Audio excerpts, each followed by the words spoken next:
I pledge allegiance to the flag of the United States of America and to the republic for which it stands, one nation, under God, indivisible, with liberty and justice for all.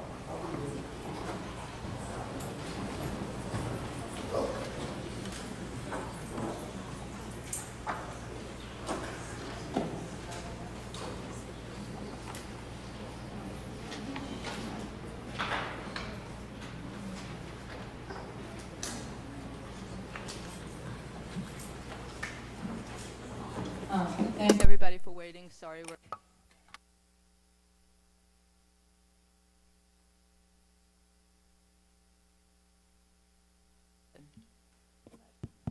oh, sorry, I thought it was on.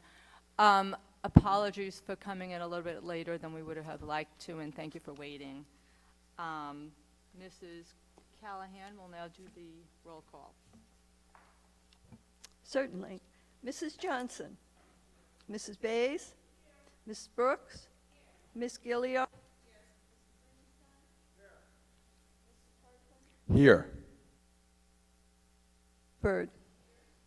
Thank you.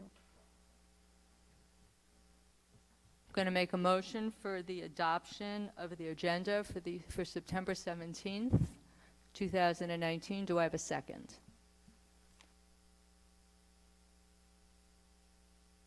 All in favor?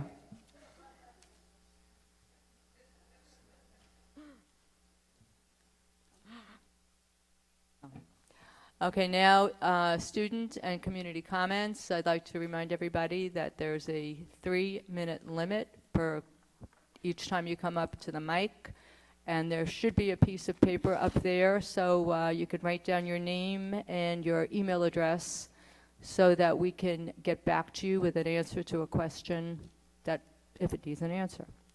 Thanks. Anybody? Okay, well, you'll have a second opportunity at the end of the meeting.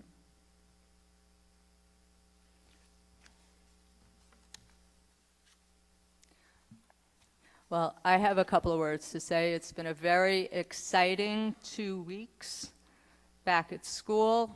The year is fully underway. On behalf of the board, I want to thank the entire staff and administration for facilitating such a smooth start to the 1920 school year. Last night, for those who don't know, was Dr. Hines' second meet and greet. There was a lot of very good feedback, very positive feedback. In addition to the Q&A, Dr. Hines shared the presentation he gave to the staff at Convocation. It was live streamed, so if you missed last night and you don't happen to be a staff member, I suggest that you watch that when it is posted to the website. I've seen it twice at this point, and I highly recommend watching it. It's very interesting and really good. I also want to give a major thank you to everyone who participated in Pride in Port this past Saturday. It was one of the days that made me very proud of my family's decision to move here 17 years ago. Yeah, I'm a newcomer. In fact, I didn't even know until Saturday that it was the 375th anniversary of Port. But I do know that I love our strong sense of community that was on display from early in the morning on Saturday until late into the evening. The day started with the Hall of Fame inductee breakfast, where 6 former Schreiber athletes, who are now in their 30s, were inducted into the Athletic Hall of Fame with an audience that included their families, friends, former coaches, as well as other community members and administrators that were at this breakfast event. Thank you to the many community members who organized it and do it every year. If I mention anything or anyone specific, I know I'll leave someone out, but I have to give a special shout out to Stephanie Joannan, because among other duties, she emceed the event again with humor, compassion, and insight. So thank you, Stephanie.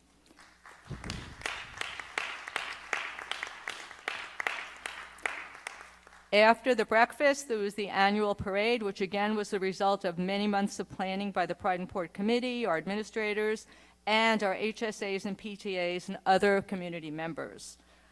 Saturday's parade was extra special because this year, not only was the marching band better than ever, but thanks to determined committee leaders and other volunteers, there were actual floats were at the parade, and this has not taken place in quite a few years.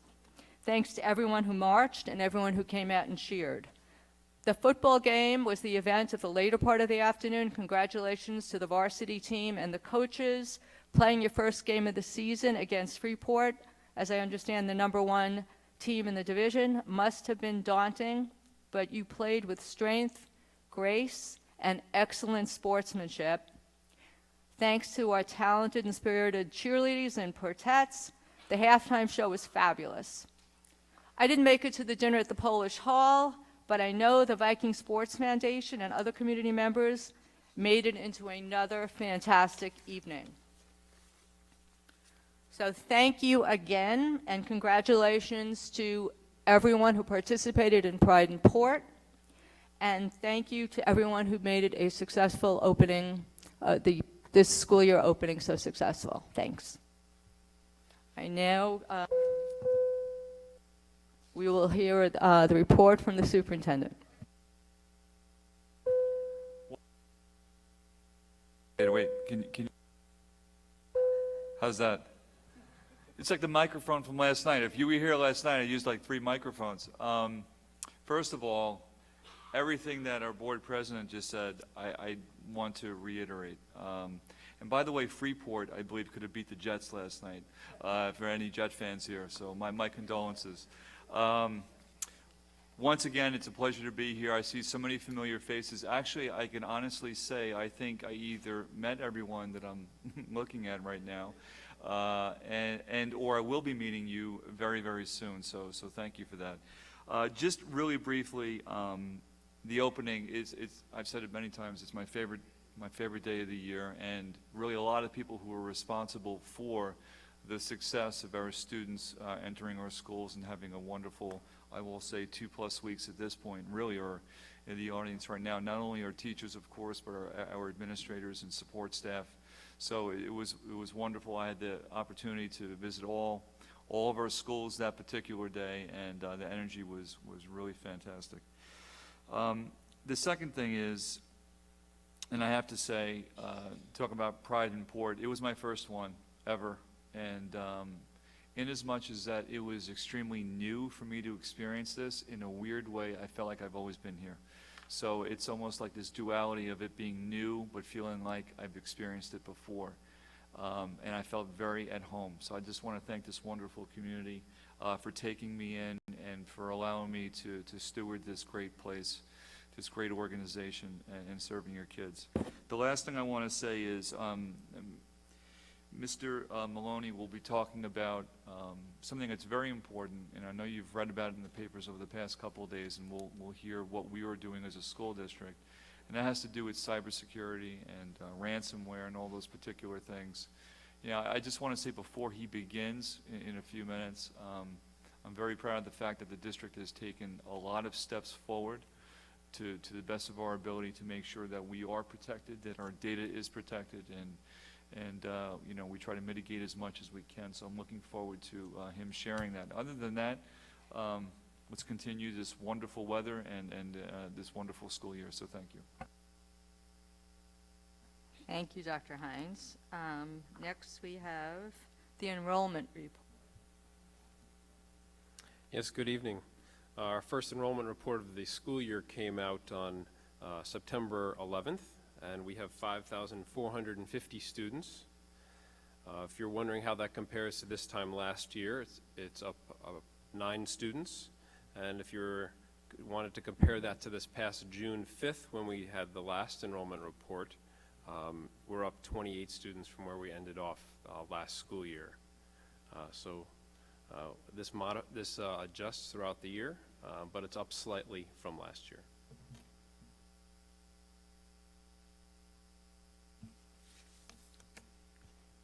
Okay, thank you. I will make a motion for the approval of the minutes from August 6, 2019. Do I have a second? All in favor? Okay, and I'll combine the next two. August 13th, I'm making a motion for the approval of the minutes from the meetings from August 13th and August 20th, 2019. Do I have a second? Mrs. Weisbert, all in favor? Okay, thank you. Now we're up to our discussion item, and like Dr. Hines said, we have Ryan Maloney, our Director of Technology.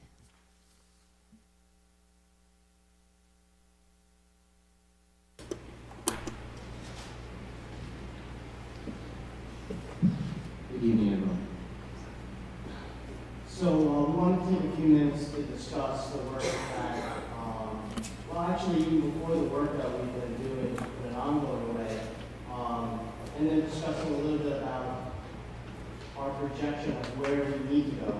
I guess it's important to give a little context when we're talking about malware and cybersecurity. As was discussed earlier, Dr. Hines mentioned that we've been hearing a lot about ransomware and cybersecurity in the news. For 60 Minutes, New York Times articles, even News 12 had a couple of articles on it. And we might first go to the school district from Rockville Center, Mineola, and just recently Sewanca announced late last week that they were attacked as well. In fact, today I just came from a meeting with all the directors of technology from Nassau County, where we sat down and continued to share out not only the stories, but also the things that we're all doing to try to keep the school district safe. I think it's also important to give context in a way that we've heard most recently that the FBI has made a statement where they're saying that in their estimation that 90% of districts across the country have already been infiltrated and don't know it yet. And what they mean by that is that this is a multi-pronged approach where they put certain active viruses, malware on the network, and it listens. Today we got reports that on average it listens for about 3 months. And then it learns and learns all the ways in which it could penetrate, and then if it can, it does, and if it can't, sometimes it'll just go out and contact the parent, if you will, and then it'll load up a malware, or rather ransomware, and lock down all your services and all your data. So it's very scary, it's very real. I think that it's also important in terms of context to just share with you that another piece that's been shared with us, that soft targets like school districts, municipalities, colleges, libraries are now the test bed. We are the place that these cyber criminals come to test their tools, to learn and then tweak it so that they can hit harder targets. This is part of a hierarchical structure that they're using to be successful. This is not by accident. It's not for the $100,000 that Rockville Center gave to unencrypt their data. It's far bigger than that. So it's important work. And over the last, I'd say 3 years now, we've continued to see this threat develop and continue to strengthen and refine and close doors to mitigate the ability for these bad actors to get inside our network. What we've done is identified 5 layers that we've emphasized in trying to reduce the threat. They are, and they're not really in any order, but they are the email system, the firewall or firewalls in our case, network structure, servers, staff, and user devices. So each one of those plays a role in terms of what type of vulnerability we find in those areas, those layers. For instance, email is one of the primary methods. In fact, in all that total information, from districts that have been attacked, it has been email, where one of these spoofing emails that you might have received or heard me email all staff about, where, you know, you're looking at it, you think you know who it is, but they're spoofing that person. They're making you kind of lower your threat detection there. And then you click on this invoice or this bill or this document, and it uses macros through Microsoft Office, and they're off to the races. So that's email. Firewalls, obviously it's an intrusion in terms of the ports or the type of protection that you have, the intrusion monitoring and so on. Network structure, that's kind of obvious without getting too deep into the weeds. Servers, obviously they either hold our data or perform some function in terms of offering up enterprise level software, and so they have to be protected and know what those threats are. And then of course, since staff is part of the group that uses our workstations and receives email, they are part of the team, if you will, that has to help keep us protected. And then finally, end user devices. But I would say that on average, those are not the areas where we're most concerned, because with the way we structure our wireless, they are mitigated and protected, although they're able to operate. So some of the things that we wanted to share with you, and I hope you can understand that just the other day we got a spoof email from, supposedly from SAMS, which is the State Financial Aid Office, if I can use that term. My point in bringing that up is that the bad actors are listening, they're watching, and they're tailoring and editing their attacks. So I want to be careful in what I say in a public forum as well as being streamed over the internet, but I do want to share some things that we've done. We've put in place cloud-based appliances to review emails and for known threats. So we have 2 layers of review of emails before they get delivered. Redundant services to support robust threat protection, from the firewall to the internals to the workstation.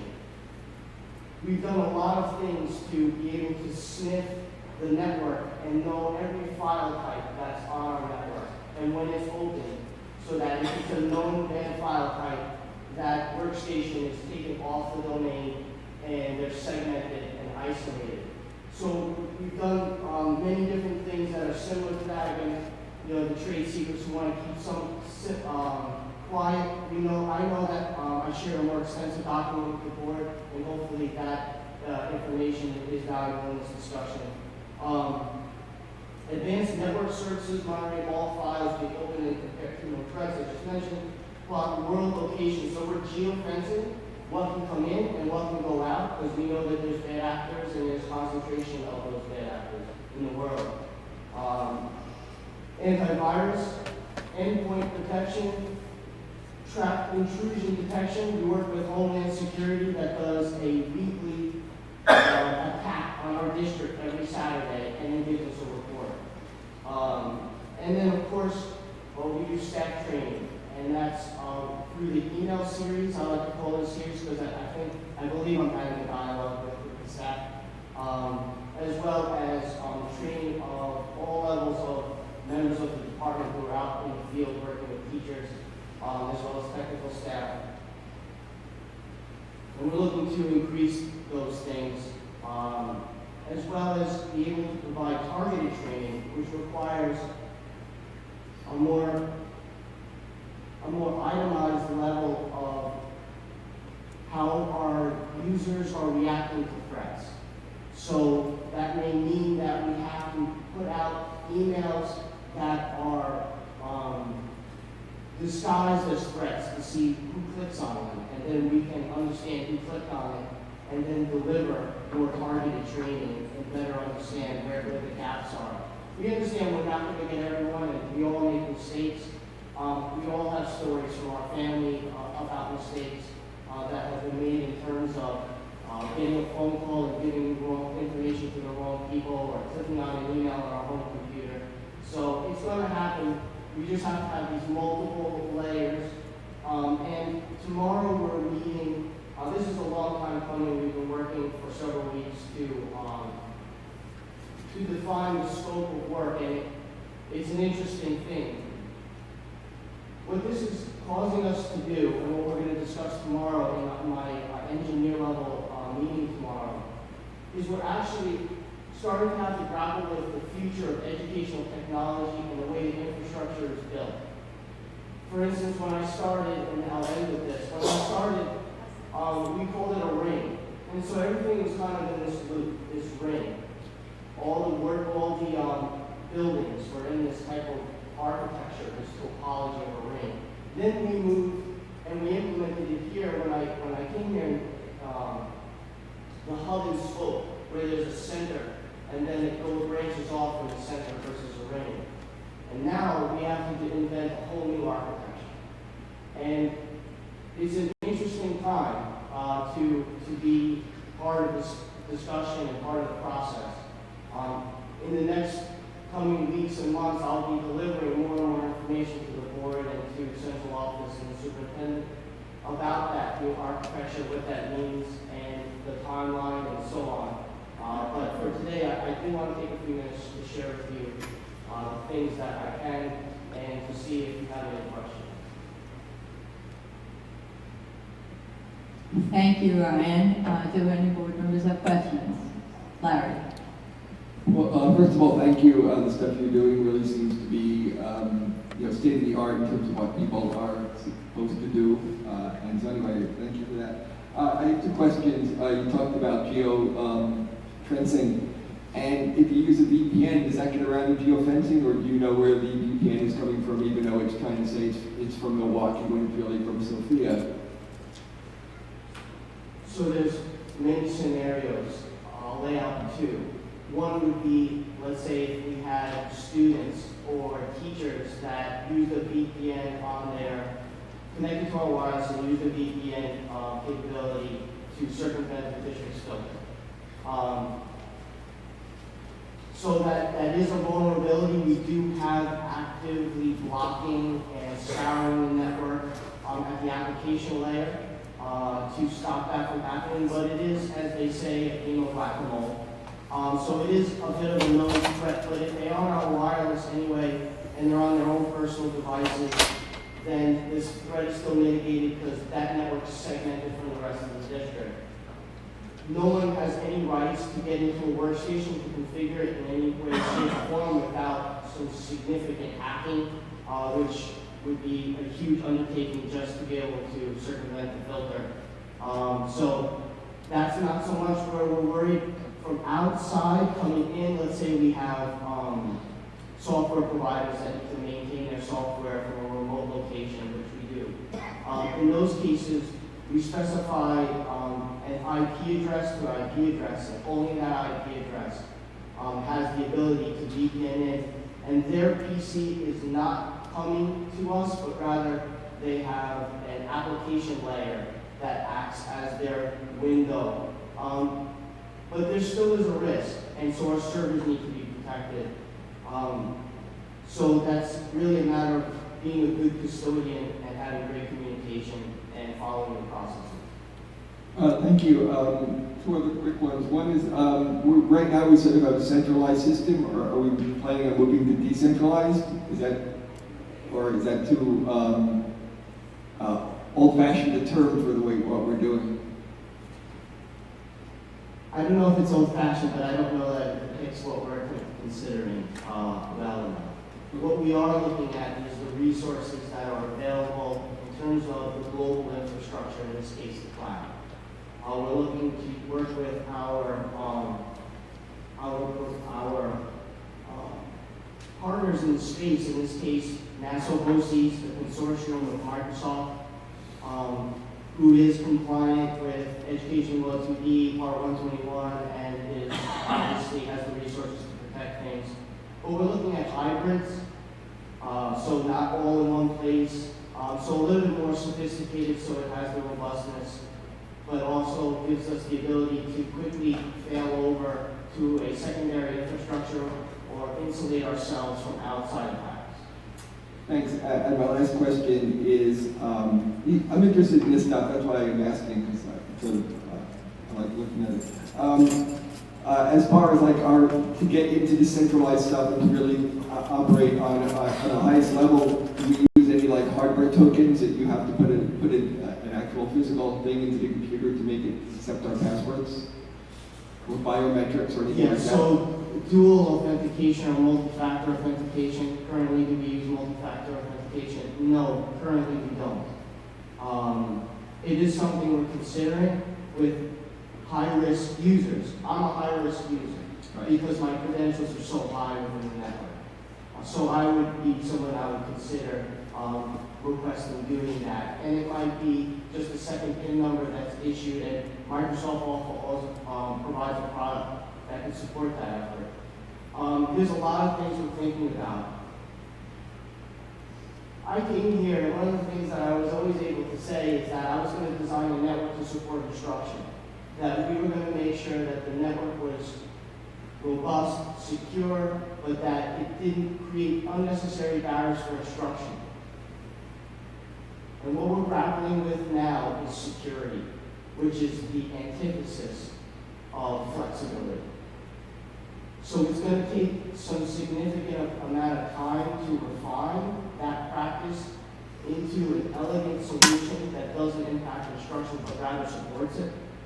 And it's going to take time to implement all the things that we may need to do, but we need to have short-term goals, we need to have long-term goals. Thank you, I appreciate it. Thank you for your work. You and I have been discussing this for years, right? Yes. So I have a couple of questions. One, is there anything that kids are doing in school that is going to make the district or their data vulnerable? Because I know a lot of kids get tempted if they finish an assignment and they're on the computer, they might stray to a different website. And sometimes when they're not finished their work, they stray to a different website. Is there anything that the children are doing that poses a vulnerability to the district? Well, I'm sure that there is. Then how do you protect against that? They're going to explore. They're going to investigate. Well, what we do when it comes to students being on what we call our authenticated network, which is the computers that are hardwired and joined to the district domain. There's a tremendous amount of controls around those workstations. The content filter also has intrusion detection, so that if it goes to a website where it either has a known threat or senses something trying to be downloaded as a payload, it'll stop that and take them off that space. We also do geofencing, so that also mitigates.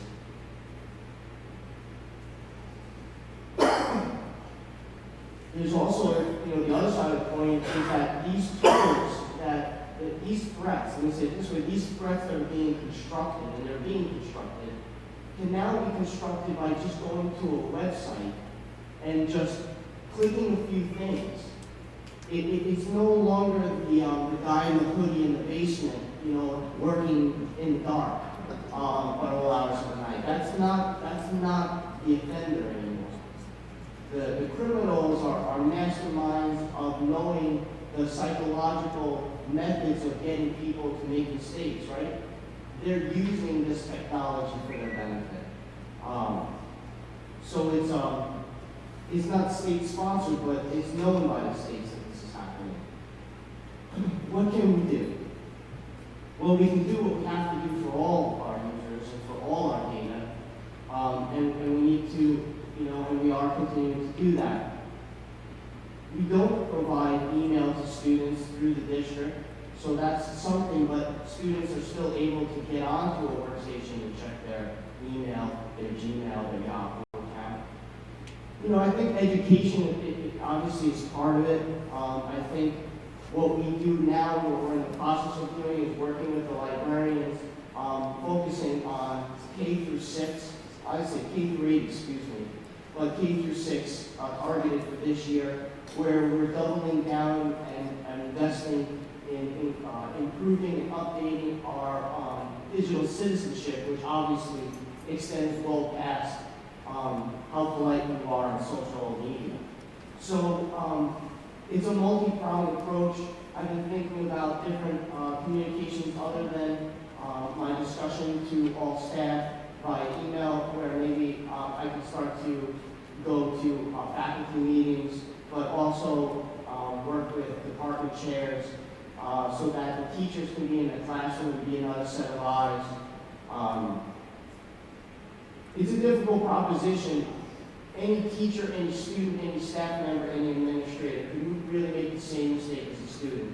So I wouldn't say that they're any more danger than anybody else, but just that we need to extend the knowledge and experience that we've gained and share that with them.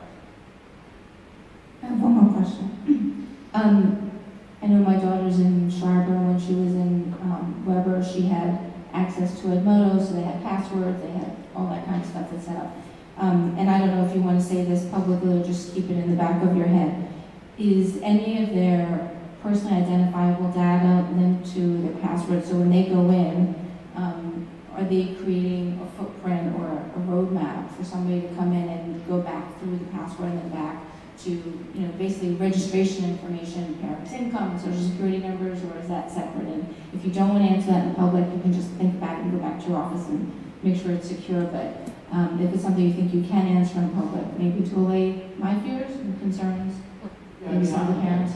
Obviously, like you said, we've been working on this stuff for a long time. I had the opportunity to work with some leading professors at Fordham University 4 years ago. And so it's been a great process to learn and watch it evolve. And Part 121 is going to be a big component in that, and we probably have a great discussion about that and what the state's doing with those proposed regulations, whether it be approval of the path that they're taking or not, especially with the second iteration of community comments. But we do not have, succinctly, we don't have any path to student PII, personally identifiable information. I will say that all districts struggle with how to work with student information systems or student systems that deal with student information without providing something. So there was a discussion over listserv just the other day about some school districts, whether or not they use an internal ID or if they use first name and last name. And I would say that we have that same struggle or question insofar as primarily the only things that we use are first name, last name, and that there is nothing behind that. And then what we do is have a detailed strategy that all staff is trained on and is part of our new teacher orientation as well on the flow of that process. And I'd be happy to send that again to, not that I've sent it yet to Dr. Hines, but I've shared with the board in the past and I'm happy to share it again. Thank you. Any other questions from the board?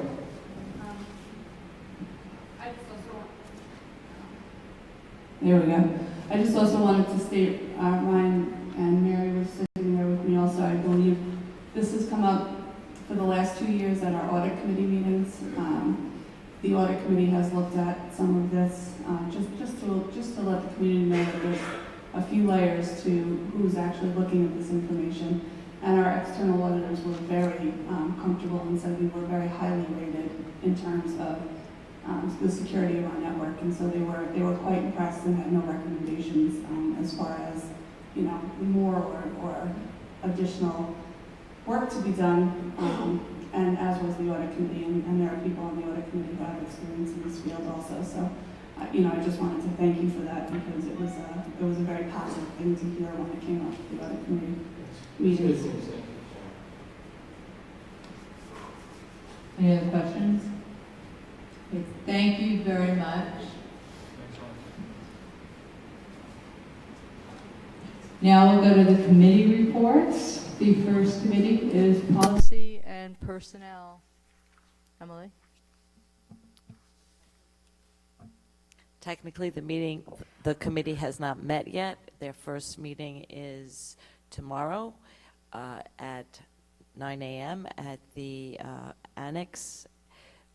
There will be a chairperson voted upon then, and we will then develop the policies that we'll be overlooking for the year. So, first meeting tomorrow, 9 a.m. Thank you. Next, budget and facilities. Mr. Kerpen.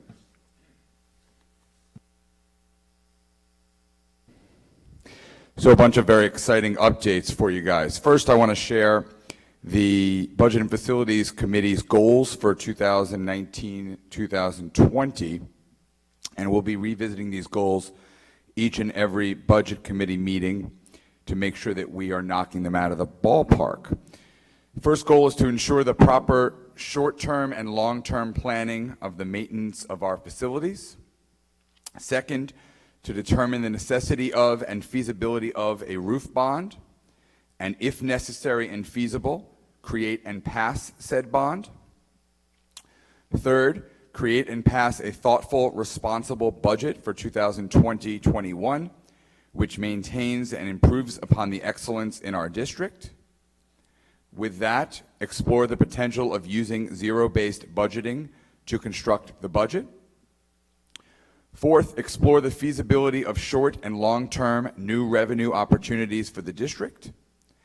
And fifth, proactively meet with community organizations who use our facilities to better understand their needs. I want to thank Deb and Emily from the committee. It was their hard work that helped us come up with what I believe are very comprehensive and ambitious goals for the year. We had our first meeting last Tuesday and actually we've had 2 meetings over the summer, and in those meetings we began to execute on some of the goals for the year. We discussed some of the work that's been done over the summer for the bond, and I'm excited to report that we are working on a video to help communicate the great work that has been done from the bond. We've done now 2 revenue brainstorm sessions whereby we are opening up to the entire community the opportunity to share ideas, perhaps some non-traditional ideas about how to drive revenue into our school districts so that it's very exciting bonus voices. Maybe we can charge for that.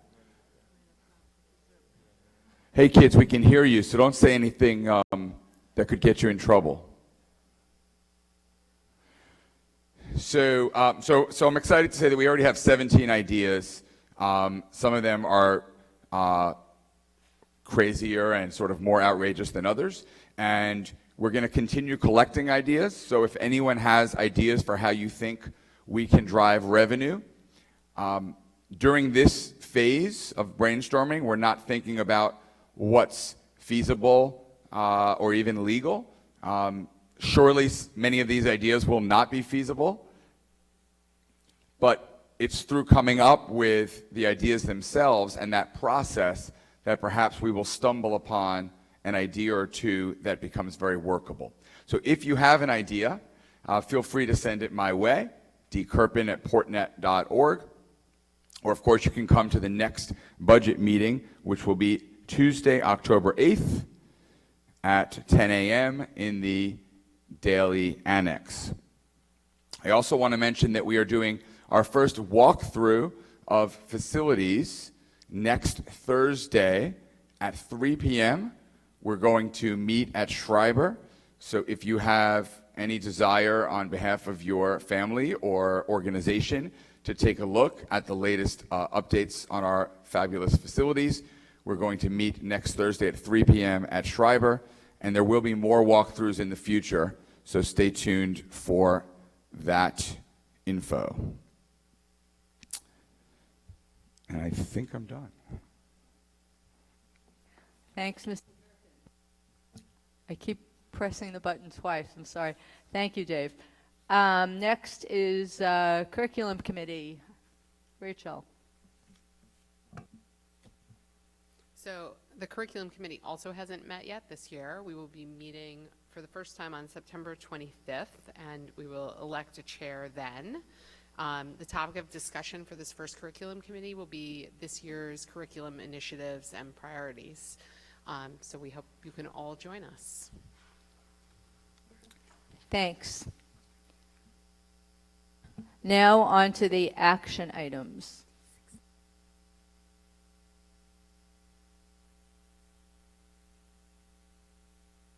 Okay, on to the action items, and I will make a motion for the adoption of items A1 through D16. Oh, you're right, Beth. It is D16. I thought it was 15. D16F. Do I have a second? Ms. Weisberg. All those in favor? Thank you. I just want to mention a couple of, as usual, a couple of very generous donations that have been made since the last meeting. We want to thank the Manor Haven PTA for a generous donation that's going to be used towards a rock climbing structure for phys ed at Manor Haven. Thank you. Also, there's a very nice donation for from an anonymous donor. This one is going to fund a taekwondo program for the 3rd grade at the Daly School. Also want to thank the Ed Foundation for some generous funding that's going to be applied to the balance of the 2018 to 19 grants. And finally, we are also very happy to accept a combined donation from the Ed Foundation and Hearts and the HSAs and PTAs and the Creative Arts Department. I'm sorry, it's going to the Creative Arts Department.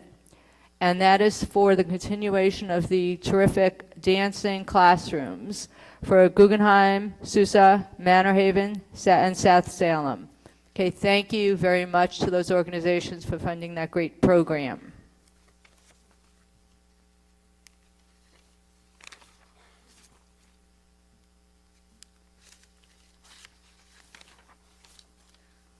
For those of you who looked at the agenda or have it in front of you, we also have item 11, which is informational, and it's a listing of staff members, including administrators and teachers and teaching assistants who will be up for tenure this year, and you'll hear more about that later on in the year. At this point, is there any old business?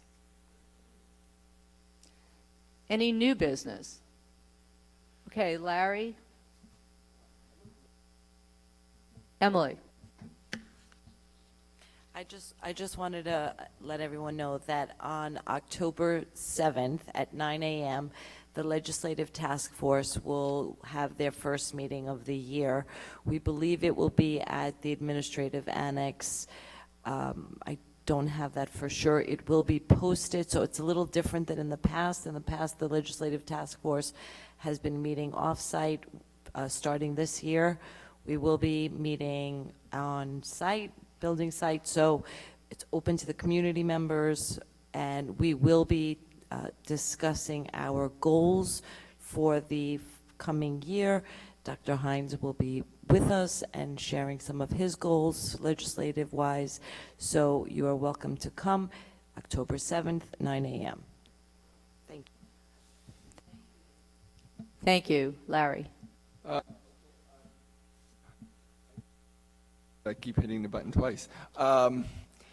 Next Thursday is the Nassau Suffolk School Boards Association Resolutions Dinner, which I believe Nora and I are attending. I sent around a list of the resolutions and the recommendations of the Legislative Committee of the Nassau Suffolk School Boards Association. So anyway, I didn't know if anybody had any questions, or if you want us to follow their recommendations, or if you want Nora and I to wing it based upon a discussion that's there, or however the board would like to proceed. Everybody in favor of us just winging it? Or No, I'm in favor of any of your recommendations. Sorry, I did read your recommendations, so whatever you recommend, I am in favor of.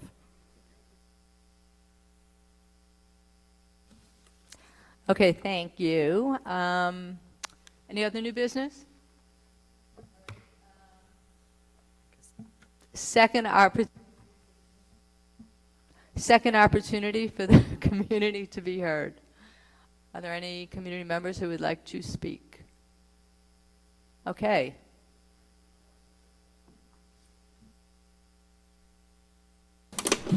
Hi there, Bruce Jim. I'll throw that out too. The only thing that comes up, the cybersecurity stuff is amazing to me. And as we look towards talking with and educating all of our staff and personnel, it seems to me that maybe we should be considering a component of constantly educating our kids as well.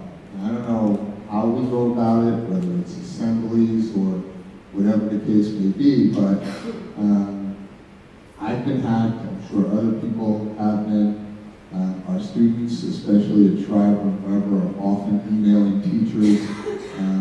So just making sure that they understand how to update their computers, their software, their security, could probably benefit. Because I know a lot of us parents sometimes hear about things to do to protect our own computers at home from our kids. So to the extent that that could happen, it might be a great thing. Thank you. Thank you. Next.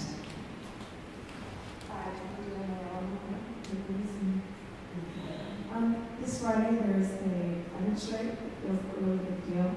And I don't know if you've taken this position on it in New York City, school districts and districts across the country have. And I'm just hoping you would consider it just to make it easier for our children and to just also support this really important initiative. Thank you. Any other comments? Okay, thank you very much. The next general meeting will be October 15th, 2019, here, 8 o'clock. And just so you know, the one following that, which is in the district calendar, of course, is November 12th, also at 8 o'clock at Schreiber. Okay, thanks everybody for coming, and see you soon.